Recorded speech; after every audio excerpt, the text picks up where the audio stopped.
Hey you guys, welcome back. I'm Andy. I'm here in Tianjin at the moment in northern China, actually in Tianjin University where I studied about 7 years ago, so it's good to be back. This is the first part of a 3-part series visiting some of China's eastern coastal cities. The first one is obviously here in Tianjin. Let's go take a look.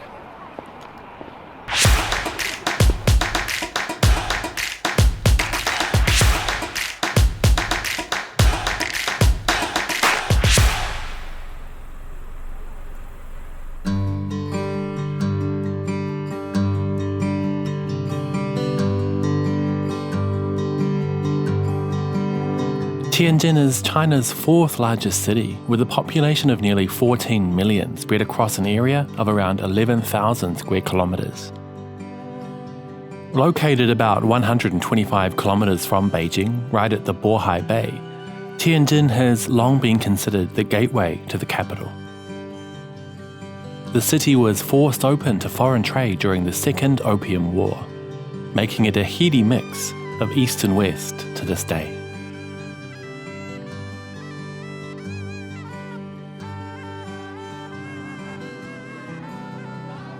But if it's just ancient Chinese culture you're looking for, Tianjin has just the place.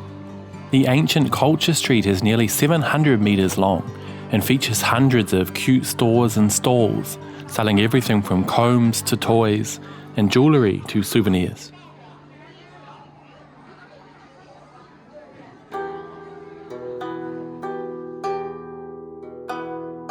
It's all built around the Tianhou Palace, a Taoist temple that was first constructed in 1326. 不好意思，我要先拍你们一下，打扰你们，谢谢啊。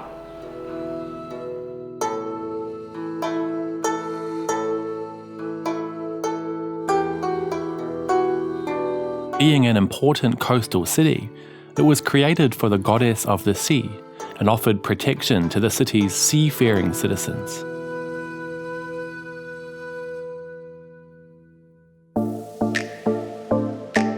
The ancient culture street is also a great place to try out some of Tianjin's authentic snacks. This is Yang Xinmeng, a local who's promised to show me some of the city's yummiest street snacks. 你听这个嗡嗡响的声音，那是什么？手力高。手力高。对，手力高。这个是这个高压锅发出来的声音啊，它从这个锅的里面就有这个气压从这个小孔出来的。对啊，所以你小时候特别喜欢这个声音的吧？对。These little rice cakes are then dolloped with sweet jams of your choice. 那我要用手吧？对，你用手吧。你用哪个？我要试试这个。好的。这是那个 mango flavor 对吧？No melon. Like it? 挺好吃的。I'll take this one. We also tried cha tang, a kind of sugary, fruity porridge. And last up, I tried my hand at making my very own jianbing guozi, thin pancakes with egg and deep-fried dough stick. Yummy. 谢谢天津。欢迎再来。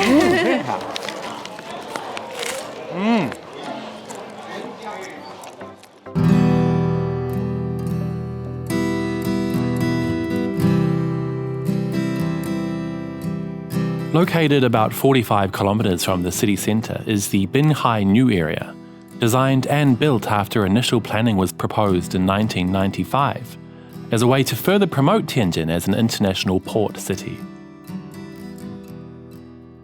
You may remember this area from the massive 2015 explosions here that killed 173, an event that touched me deeply since it occurred just after I finished studying at Tianjin University.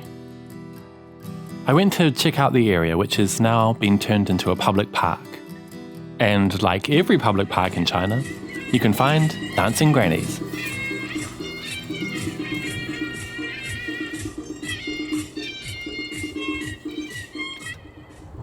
As one of China's important coastal cities, Tianjin has always been a strategic location.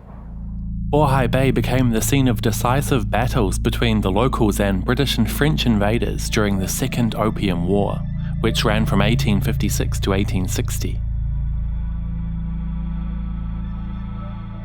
One of China's strongholds was right here, the Daegu Fort, where Chinese fought hard and many lost their lives. Today it's the site of a museum which ensures such important history is passed on from generation to generation.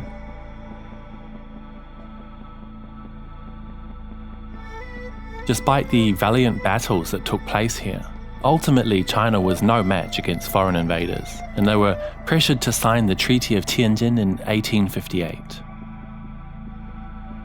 Known today as one of the unequal treaties, it forced the opening of Beijing, up until then closed to outsiders, allowed foreigners access to multiple other ports and access to China's interior, and effectively legalized the sale of opium.